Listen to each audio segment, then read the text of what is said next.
د غویي یا ثور اتمه د افغانستان د معاصر تاریخ یوه له ځلانده ورځو څخه ده چې د ملت د ارادې د بریا او د خلکو د یووالي او همغږۍ ثمره ښیي. د غزني ولایت اوسیدونکو لکه د هیواد په نورو سیمو کې دا تاریخي ورځ د ملي ویاړ له ژور احساس سره لمانځي. دوی د غویي اتمه د ملت د یووالي، مجاهدت، سرښندنې او فداکارۍ نښه وبلله او دا یې د هیواد د ازادۍ غوښتنې مبارزه په تاریخي او زرین باب وباله. د دوی په باور دې ورځې ثابته کړه چې کله خلک سره یو موټی شي او یو ګډ هدف تعقیب کړي، هیڅ ځواک نشي کولی د دوی ارادې ته خنډ شي. فقط درسی برای ما دو چیزه، یکی ایمان راسخ، ایمان به خدا و تقوا، دوم اتحاد. این دو درس عالم اگر باشه ما پیروز هستیم. او زمان همی عاملی پیروزی بود که ایمان به خدا داشتیم و اتحاد داشتیم، پیروز شدیم علیه یک ابرقدرت جهان.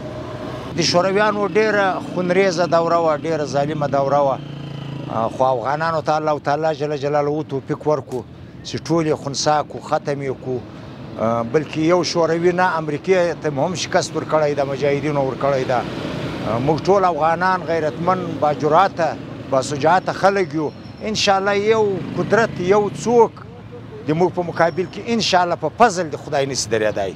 اتم د ثور خو ټوله ته زموږ نه ښه معلومه ده چې اتم د ثور د موږ باباګانو پلرونو انشاءالله ښه په غیرت کې، ښه په جرأت سره، ښه په مېړانه سره جهاد ورسره وکړو او دوی ته یې ماتې ورکړله. او موږ بیا دغه نورو خارجیانو ته دغه پیغام لرو چې بیا د دغه خبر نه تکراري وي او بیا دې نه راځي. لله الحمد موږ ټول تیار یو هر څه ته. د غزني ځایي مسؤلینو هم د غویي اتمه یو ستر تاریخي درس وباله او ټینګار یې وکړ چې ملي یووالی، ورورولي او همبستګي د لویو بریاوو کلي ده او د ستونزو د حل لپاره قوي ملاتړ دی. د اتم د ثور یا 8 ثور هغه ورځ و چې د افغانستان په تاریخ کې یوه زرینه ورځ وه او باید د سرو زرو په کرښو باندې ولیکل سي. د دغسې ورځو له راتګ څخه باید زده کړه وسي او په ټوله کې هغه څه پردیو سره یې ملتیا کړې یا پردی راویستلي وو د هېواد ته، ځوانانو د خلک باید له دې نه زده کړې وکړي او هغه څه چې استقلال یې ترلاسه کړی وو له هغې نه باید دا زده کړې وکړي.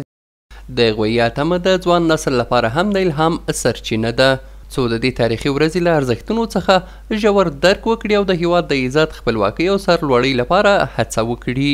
د دې ورځې یاد او خاطره به د افغانستان د ملت د راتلونکي لارې څراغ پاتې شي.